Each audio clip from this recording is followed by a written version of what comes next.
Charlie Elphicke. Thank you, Mr. Lee, and may I welcome you to the chair of this debate.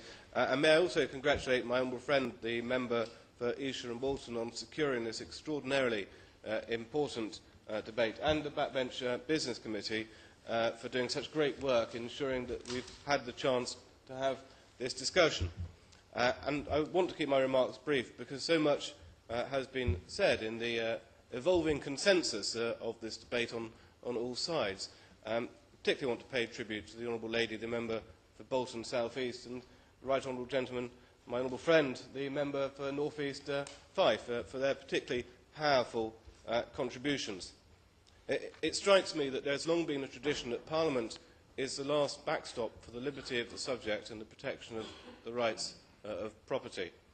And it's right that we should be deeply interested in the liberty of our electors and our citizens. And it's particularly great to see the Shadow Justice Secretary, who's remained in his seat throughout this entire debate and who's been such a powerful advocate for his constituent, Babar Ahmad. And it seems to me that there is a strong cross-party feeling that things are just simply not right.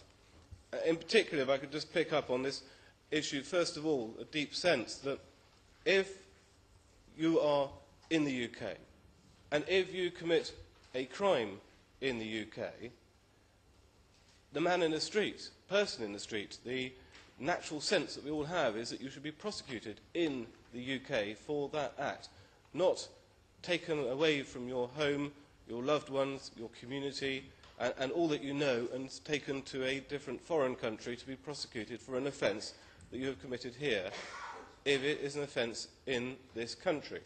And looking particularly at the US-UK extradition treaty, I long found it troubling that you have this... Yes, of course. Slight corrective, because everybody thus far has talked about British nationals being extradited. Quite often, of course, a request under a European arrest warrant, or for that matter an extradition request, is for a non-British national to be extradited. One of the reasons that the numbers for the European arrest warrants from Poland being so high is because quite a lot of these are Polish people that the Polish government has wanted to take back to Poland. The honourable gentleman makes a fair point, and what I'm particularly concentrating on in this particular case is our citizens, our electors. And it troubles me, and has long troubled me, that you have this situation where if you commit an offence in this country, it seems to me in principle you should be prosecuted in this country. And I think many of us would feel that way, whereas Article 2(4) of the extradition treaty to the States basically says, if the offence has been committed outside the territory of the requesting state, extradition shall be granted in accordance with the provision of the treaty if the laws in the requested state provide for the punishment of such conduct committed outside its territory in similar circumstances. And I just feel at a deep level, maybe I'm just an old-fashioned lawyer, which is my background and training, that the right forum and the right place in such a case is the prosecution should take place in the UK. Simply because I feel at a deep level that a person who is in this country should be tried by their peers. Maybe I'm old-fashioned, maybe that's our jurisprudence and our long legal tradition. It is the way I feel, and I think so many of us feel. I give way. I'm grateful, but there is one other area where we in this country in the last few years have changed direction slightly, and I think rightly so, and I suspect you would agree with me, which is in relation to sexual offences that might be committed in a country such as Thailand by a British national, which might not be going to be prosecuted in Thailand, but nonetheless are able to be prosecuted in this country. The honourable gentleman makes the case of the extradition of a British citizen to another jurisdiction where that offence was committed. And in that particular case, the honourable gentleman is talking about a case where a sexual offence is committed in Thailand, and therefore, arguably, the right forum is, in fact, the place where the offence took place. My issue is where the offence, the actus reus of the offence took place in the UK, and is alleged to have taken place in the UK, particularly the internet-type case. It seems to me the evidence is in the UK, and the proper forum is in the UK. That is my deep sense of how things should be. And I think if the crime is committed in the UK, it should be prosecuted in the UK. One shouldn't be seized from the UK, as the NatWest Free were, famously, and sent before a Texas jury. And having been a partner in an American law firm, I can tell you my understanding, and having talked to colleagues, that Texas juries are very simple. If you're from Texas, you get a good hearing. If you're not from Texas, it's a bit more hit and miss. And one needs to be slightly cautious with this kind of case. The other thing I feel very strongly about, and I think many people feel very strongly about, is this issue of reciprocity, and particularly the remarks in the Scott Baker report about this issue of probable cause versus reasonable suspicion. And that takes us to Article 8(3)(c) of the treaty, which talks about, for requests to the United States, it's only to the United States, such information as would provide a reasonable basis to believe the person sought committed the offence for which the extradition is requested. A reasonable basis to believe.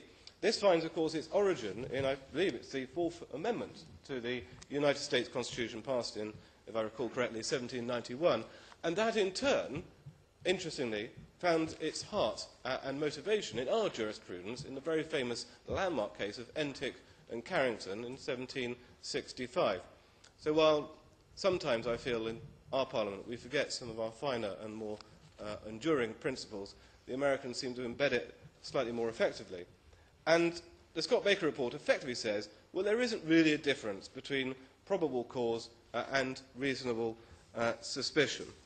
And that is something, I have to say, I do not share that conclusion. If one looks at the table in the Scott Baker report at page 237, paragraph 7.30, I'm sure everyone's read it in great detail, it's quite clear that the Scott Baker report talks about requests to the United States, information satisfying the probable cause test, requests to the United Kingdom, information satisfying the reasonable suspicion test.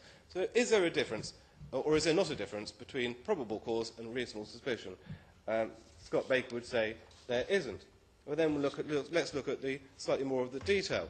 The Scott Baker report talks then about the definition of probable cause on page 239, paragraph 7.35 of his report. And he says, a well-known definition of probable cause is a reasonable belief that a person has committed a crime.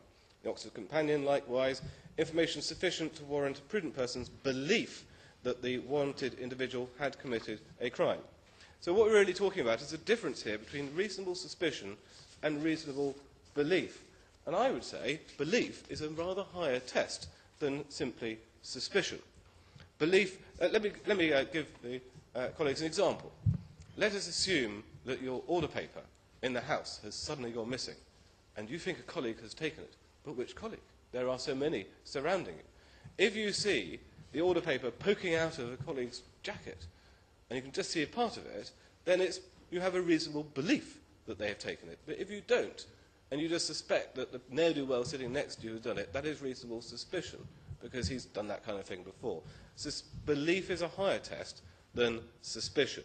And I think there is a quite strong force that there is a right concern that this treaty doesn't have the degree of reciprocity that it should do. And the other thing I, again, feel strongly, because I believe strongly in the liberty of the subject and the proper testing of any case, is that there should be the old prima facie test that we used to have. Now, I know that will meet the objection that it leads to long hearings and things like that, but why should we not have the same test for extradition as a committal for a trial of the old style?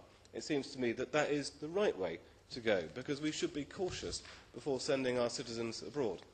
And I appreciate that does have difficulties in relation to European arrest warrant, because that's bound up with the wider issue of Europe, where angels fear to tread. But leaving aside that, with other countries, we do have wider discretion. And perhaps we should be considering a firmer test and a firmer testing of the proof, particularly with jurisdictions where we are unsure that they are going to provide the sort of level and quality of information and fair trials that they should do. And we worry that they may not entirely be as straightforward and honest about the level of evidence that they have. And I think we've heard quite a few cases today where there has been concerns about the level of evidence that there is.